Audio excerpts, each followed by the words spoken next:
Masaklap ang nangyari sa 7-footer player na si Greg Slaughter sa PBA. Kinuha ng Titan pero ayaw payagan lumaro ng PBA. Pantapat sana kay Bol Bol. At the bro Terence Romeo, wala pa ring team na gustong kumuha sa Philippine Basketball Association. Yan ang ating mga pag-uusapan para sa video natin ito.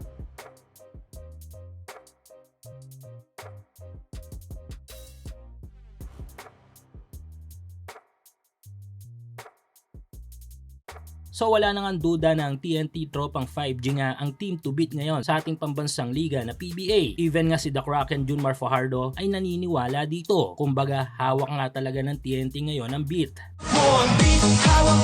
Well, kidding aside, pero isa nga sa mga rason dito ay ang kanilang mahusay na import. Walang iba kundi ang 7'3" slim giant na si Bol Bol. Grabe ang all-around na tulong ng former NBA player sa tropang 5G, no? Mapa-opensa o depensa ay talagang malaki ang pakinabang nito. Sa part naman ng mga opponent ng TNT ay grabe yung problemang dala-dala ni Bol sa kanila. Lalo na yung mga teams na walang matatangkad na players at import lang talaga ang inaasahan. Tulad na lamang ng team ng Titan Ultra Giant Risers kung saan ay hindi ganong katangkaran ng lineup na mainam sanang tulong para sa kanilang import. Pero kung iisipin ay may isang local player ang mga ito na may dalang literal na malaking tulong sa kanilang opensa at depensa, lalo na dito kay Bol Bol ng TNT. Ito nga yung paglalaro sana ng 7-footer player na si Greg Slaughter. Nito lang ay nagkaroon ng kasunduan ng team ng Titan at ng kampo ni Greg na makakabalik ito sa PBA. In fact, may kontrata na nga nailatag sa Pinoy 7-footer. Kaso nagkaroon ng problema si Greg sa mismong PBA dahil hindi ito nabigyan ng clearance na makabalik sa liga. Marami nga rumors online na sumasailalim daw ito sa isang silent ban dahil nga sa ginawa niya noong biglaang paglalaro sa Japan B-League. Dahil dito, ni practice o kung ano paman sa kampo ng Titan at ni Greg ay wala pang nagaganap. Sayang din ang tulong ni Greg Slaughter sa Titan. Though di man niya totally mapigilan si Bol Bol, ay tiyak na malilimitahan naman niya ito sa ilalim. Sa ngayon ay waiting si Greg sa go signal ng PBA kung kailan ito may bibigay o kung may bibigay pa ba.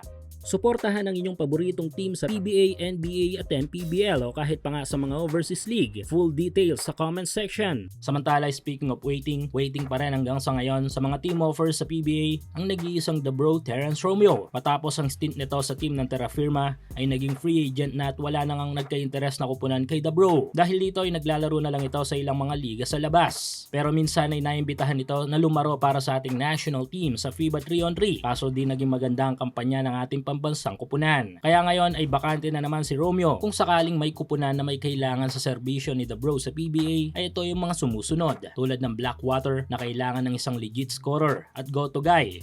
Phoenix Fuel Masters na kailangan ng instant offense off the bench.